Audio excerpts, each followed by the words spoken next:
Bueno, Está despejado, pero hace un poco de frío.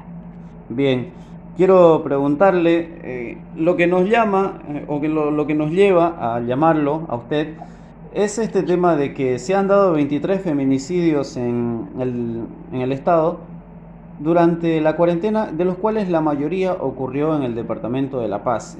¿Puede haber algún factor que influya a la hora de que se dé de esta manera en ese departamento? Lo lamentable aquí es que no solamente fue allá, sino que también hay en otros departamentos del país.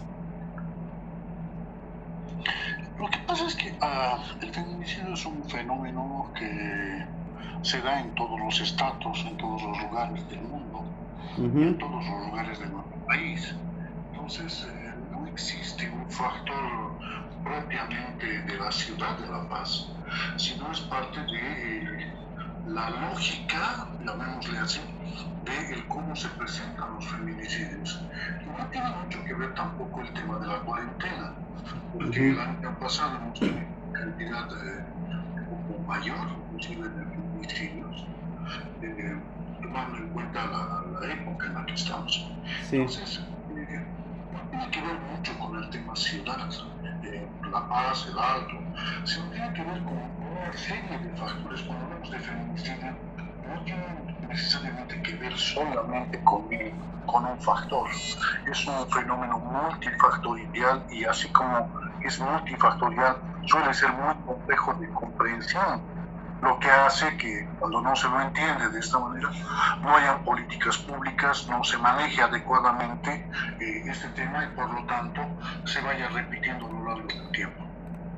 Bien, ahora lo que quiero preguntarle también, más que todo va porque los medios de comunicación más o menos lo han encarado de esa manera, ¿no? Como que comenzamos el año, ya tenemos en 12 días 12 feminicidios, hechos de violencia.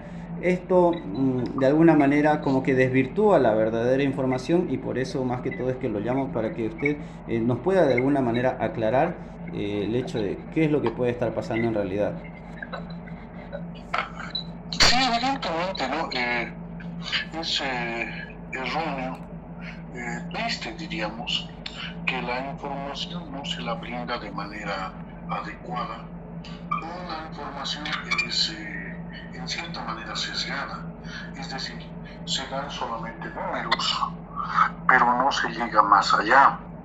Y Ujú. para entender el feminismo, pues tenemos que entenderlo, como le decía, desde varias perspectivas. Es decir, hay una suma de elementos que llevan a que una persona acabe con la vida de otra persona, en este caso de una mujer con la cual ha tenido algún tipo de nexo, la mayor parte de los casos, o eventualmente por el hecho simplemente de ser mujer, acabe con su vida.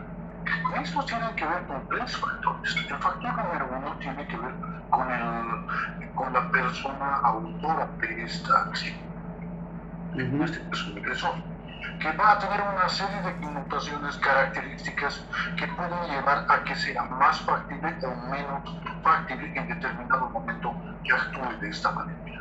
Aquí deberíamos incluir todo lo que son las creencias machistas, toda la construcción de género, etcétera, etcétera, etcétera, Bien. incluido un factor que suele ser a veces no tomado en cuenta, y es de las características de personalidad que puede tener la persona. Un segundo factor tiene que ver con la víctima. Un feminicidio no se da de manera eventual, es decir, es algo que realmente haya sucedido un hecho como el que estaba transportando drogas y que tomó un tipo con el transporte y la matan por eso. Salvo este tipo de hechos, los que generalmente están vinculados con lo que es el feminicidio íntimo, esto es en el ámbito doméstico, en el ámbito de pareja, generalmente se dan una serie de señales, es decir, es un proceso en el cual va incrementándose muchas veces el nivel de violencia. Y esto hecho hace preguntas, pero ¿por qué esta persona sigue por su agresor, si ya la maltrataba, si ya la pegaba y terminó matándola? Pues todo Ujú. el momento tiene características de la víctima. Y el tercer factor, que es el menos, no diría estudiado, por lo menos considerado en Bolivia, tiene que ver con el tipo de delito. de relación que se establece entre ambas personas. Una última investigación que se ha realizado en la Universidad Católica aquí en La Paz tiene que ver con el hecho de que se ha encontrado que uno de los elementos que incide hacia lo que es violencia tiene que ver con la satisfacción marital. Es decir, cuanto mayor satisfacción existe, menos probabilidad hay de que se presente violencia, por lo tanto feminicidio. Entonces, un factor tiene que ver con el tipo de relación que se lleva, el origen de esa relación, el mantenimiento de esa relación, los elementos que involucran a la relación. Entonces, hay una suma de aspectos que nos movemos también en un elemento macro, que es el tipo de norma jurídica, que inciden para que se presente o no se presente un feminicidio. Entonces, cuando se habla de entender este fenómeno, debería tomarse en cuenta todos estos factores y no solamente de manera separada o de manera parcial uno solo. Cuando entendemos el feminicidio como la culminación de una relación, o eventualmente la culminación de un proceso, estamos entendiendo que evidentemente ha habido una suma de elementos que han llevado a que esa pareja funcione de manera inadecuada. Y en este funcionar de manera inadecuada, pues le lleva a la comisión de este delito, de acabar con la vida de ella, pero no ha sido un producto aleatorio, no ha sido al azar, salvo alguna eventualidad, pero pues, son un producto de diferentes cosas, un producto de la relación generalmente. Por eso, una gran cantidad de feminicidios se dan por personas que han tenido una relación, no que la tienen. Ella quería romperla, ella había roto la relación, era la expareja, es el padre de sus hijos. Es decir, tiene que ver no solo con la relación vigente, sino cómo se ha ido desarrollando la relación luego de una eventual ruptura en el tiempo. Bien, muchas veces hablaba usted de quizá el factor, ¿no?, de las creencias y demás. Este tipo de creencias y la manera en que son criadas estas personas, tanto las mujeres como los hombres, puede que determine que quizá más adelante terminen formando parejas, quizá gente criada de cierta forma parecida, y que después los lleve por estas mismas creencias, tanto al victimario seguir actuando y a la víctima dejar actuar. Evidentemente, la violencia es transgeneracional, es decir, existen mayores probabilidades de que yo sea violento si he vivido en un hogar violento. O existen mayores probabilidades de que si es que he vivido en un hogar. Sí. Pero les reitero que es un factor. Porque hay personas que han vivido en hogares violentos que no son violentas. O hay personas que han vivido en hogares violentos y son violentas con ciertas parejas, no con todas. Entonces, es un factor, evidentemente, incide, evidentemente. Pero el peso no es el definitivo. Es un factor que tiene un peso específico, pero no es necesariamente el más relevante, el más importante. Pareciera que al haber vivido violencia, más que el hecho de haber vivido violencia, que genera un aprendizaje inadecuado del relacionamiento para hombres y mujeres, mostraría llamémosle un desapego. La palabra apego es una palabra un poco compleja, y por eso planteo un desapego, es decir, el hecho de que se perciba al agresor de acuerdo a las características que este muestra, como alguien bueno, y a la persona víctima como alguien que ha cometido errores. Esto suele presentarse cuando hay distorsiones en el tipo de relacionamiento, por la manera en la cual se han relacionado los hijos con el propio. Bien. Y entonces muchos hijos justifican al papá. Claro. Muchas veces, por ejemplo, ¿pero qué hiciste para que te pegue?, se le suele preguntar a la víctima, ¿no? Eso es parte también de esta consideración victimizante, es decir, esta consideración que la víctima es culpable de. No podemos afirmar taxativamente que una víctima sea absolutamente inocente, no necesariamente, pero en muchos casos sí lo es. En el caso de violencia intrafamiliar, muchas veces El nivel de culpabilidad de la víctima no es 50-50, siempre es menos, pero eventualmente puede darse que la víctima pueda tener algún nivel de culpabilidad. Por ejemplo, cuando ella le dice, a ver, pégame, pues atrévete a pegarme. O cuando ella persiste en mantenerse en una relación que es inadecuada. Entonces, hay una serie de factores, les reitero, que no es sencillo y fácil de poderlos manejar y decir, bueno, porque él ha vivido en violencia, porque él cree ciertas cosas que generan la violencia. Es un error, considero, el manejarlo de una manera tan, no le diría simplista, pero de una manera tan poco interrelacionada, tan poco coordinada con otras variables. Claro, y también está, ¿no? El factor del entorno, la famosa frase, tu marido es, tienes que aguantar, por ejemplo, puede que influya mucho en esto. Evidentemente, especialmente en espacios urbanos populares o donde las creencias a nivel social, religioso, suelen ser altas, estas creencias inciden para un no distanciamiento. Es decir, cuando la familia le dice tu marido es tienes que aguantar, estamos hablando de que la persona se da cuenta que está sufriendo daño, pero en este darse cuenta que está sufriendo daño existe una imposibilidad de un distanciamiento porque el entorno no apoya. Pero ya estamos hablando de que la víctima podría buscar otro tipo de opciones.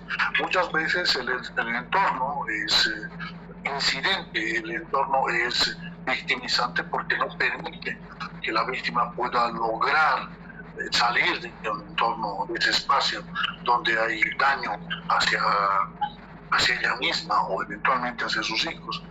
Y lo fundamental es que ese tipo de entornos puede ser protector, es decir, lograr que no avance la violencia y que ésta no acabe con la vida, o lo que usted dice puede ser un factor de riesgo.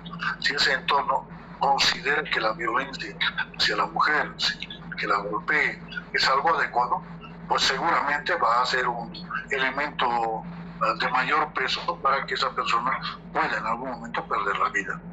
Bueno, el machismo justamente es algo que yo veo que está muy aplicado aquí por parte de las mujeres también.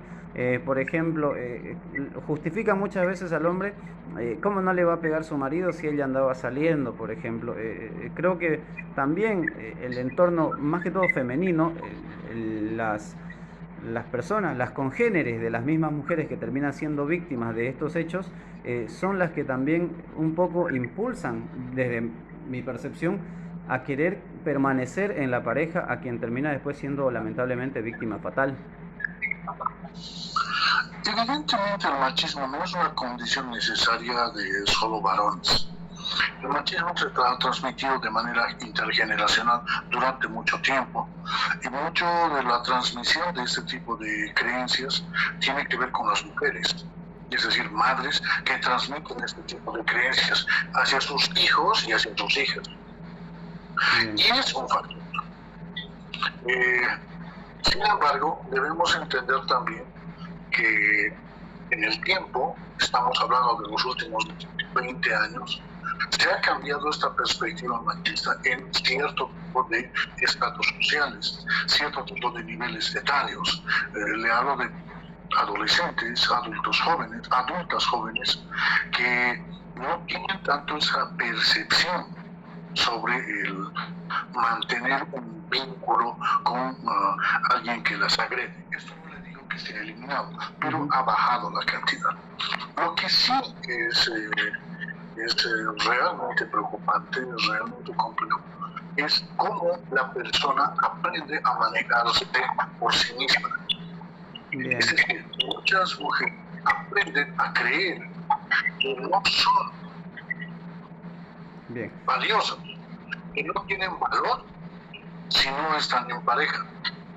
Y ante esta posibilidad de una ruptura de pareja, ante esta posibilidad de una distancia con quien es su pareja, pues el miedo es mayor y hace que se mantengan en un relacionamiento inadecuado. y no, la gente le pregunta, ¿por qué no te hace algo? ¿Por qué no pasa algo? Y la persona suele no saber responder. Y tiene que ver con el hecho de que se considera a sí misma como alguien incapaz de tener una vida sin esa pareja. Se convierte en un negador, digamos, al principio, pero no llega también a la etapa de la resignación, digamos, sin antes cometer el hecho criminal. Lo que pasa es que la víctima en muchas ocasiones no encuentra la salida, no sabe cómo salir de una situación tan compleja. Y el victimario en muchas ocasiones se encuentra también atrapado en ello. Es decir, el agresor, primero que muchas veces, y esto no es una justificación, esto es algo real, no ha querido matarla. Se le fue la mano. Y en esto tendría que ver toda la circunstancia, bebió. Y esto no significa que se justifique a alguien que ha acabado con la vida de otra persona, bajo ningún concepto. Pero en ciertas ocasiones, cuando han ingerido alcohol, se incrementa la posibilidad de lo que se llama la celotipia alcohólica. Es decir, la persona que está en pareja y tiene celos, el consumo de alcohol, estos celos se incrementan, se hacen mucho más grandes, y entonces la persona puede actuar radicalmente sin tener la conciencia. Y luego, por eso muchas veces se arrepienten, en otras ocasiones usted va a encontrar que porque están atrapados ambos en una relación extremadamente tóxica. Puedo estar contigo, pero tampoco. Bien. Es una sistémica, algo que se denomina como colusión. Estamos juntos y peleamos, pero cuando nos separamos nos extrañamos y no podemos vivir lejos de la otra persona. No saben vivir el uno sin el otro. Ahora quería preguntarle, el hecho de que haya personas que sean el agresor, como me decía hace un rato, que pueda ser agresivo con una pareja, pero con otras no. ¿Esto a qué se puede deber? Y si hay posibilidad o existen casos de personas que han sido altamente agresivas con sus parejas y que después hayan cambiado y no hayan vuelto a cometer violencia. Vamos por partes. Cuando le planteo de que una persona puede haber sido un agresor con una pareja y con otra no, se refiere a esto que le planteaba hace rato también. Es decir, a la conformidad o a la adecuación en el vínculo relacional, el vínculo de pareja, en el vínculo conyugal. Si esta conformidad es alta, existen menos posibilidades de que alguien sea agresor. Entonces, si con esta pareja he tenido serios problemas, se ha hecho altamente conflictiva y yo he sido un agresor, puede que con otra pareja este tipo de circunstancias no sean iguales y por lo tanto yo no sea un agresor. Este es el primer elemento. No todos los agresores agreden a todas sus parejas. Habrá los que sí, agredió a ella y luego terminó con ella, se arregló con otra, tiene otra pareja y también la agredió. Y sí, se va a dar también. Es decir, hay un mantenimiento de cierto tipo de conductas agresivas.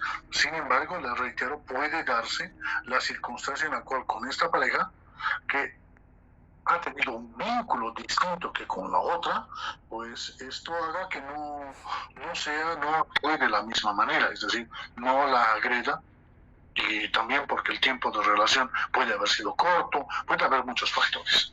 Ahora, lo otro que me pregunta. Lo que diríamos tiene que ver con la rehabilitación. ¿Un agresor se rehabilita? ¿Un agresor cambia? Es una pregunta muy compleja, porque en una relación, en un tipo de relación, cuando ya hay agresión, es menos probable que esta persona cambie. Porque ya ha entrado en una dinámica errónea la pareja, es improbable, es menos posible que cambie. Si quiere, se va a mantener en esta forma inadecuada de relacionarse. Pero ¿cómo podría cambiar? Pues el tratamiento terapéutico es muy largo y es muy complejo porque tiene que ver muchas veces en el caso de los agresores por creencias establecidas, creencias sobre el mismo, creencias sobre lo que es su pareja, miedos de la persona sobre la posibilidad, por ejemplo, del engaño y otras que están presentes y lo que generan es un altísimo nivel de angustia, un altísimo nivel de miedo en el agresor, que luego le llevan a impedir un relacionamiento adecuado. Por eso se plantea que la modificación de un agresor, la modificación de que deje de ser agresor, pues es difícil, es muy compleja y requiere una intervención terapéutica voluntaria, es decir, y aquí hay errores a veces en los fiscales o en los jueces que los mandan a terapia. Y esa persona va a terapia no consciente, es decir, va porque le ha mandado el juez, le ha mandado el fiscal. Y lo que hacen es perder el tiempo. Le hacen creer al psicólogo o psicóloga que puede ser extremadamente ingenuo al pensar de que sí puede cambiar a un agresor y entonces por esto yo he atendido a estas personas y he logrado esto. Y en el fondo es un engaño. ¿Y eso no se torna más peligroso? Eventualmente sí, porque la persona por una parte está forzada a una medida judicial y no estoy de acuerdo con ella, así que me has denunciado, entonces esto me enoja mucho más. Y en otros casos puede ser protectiva en tanto tenga un adecuado profesional que sea capaz de entender lo que está pasando, un profesional que entienda bien lo que es la violencia y entienda bien las posibilidades o eventualmente imposibilidades de que la persona que es un agresor pueda cambiar. No es sencillo el que cambie. ¿Y por qué no es sencillo? Porque muchas veces la persona no es consciente, no le diría de lo que hace, no es consciente de que piensa erróneamente. Para esa persona puede que lo que está pensando, lo que cree respecto a la violencia es adecuado. Es que ella tiene que hacer esto. Es que ella no se puede vestir así. Tiene Ese otra tipo percepción de la realidad. Exacto, tiene otra percepción. Y esta lleva, obviamente, a que se mantengan sus creencias y que luego se mantenga pues el nivel de agresividad o el nivel de daño hacia la pareja. Muy bien.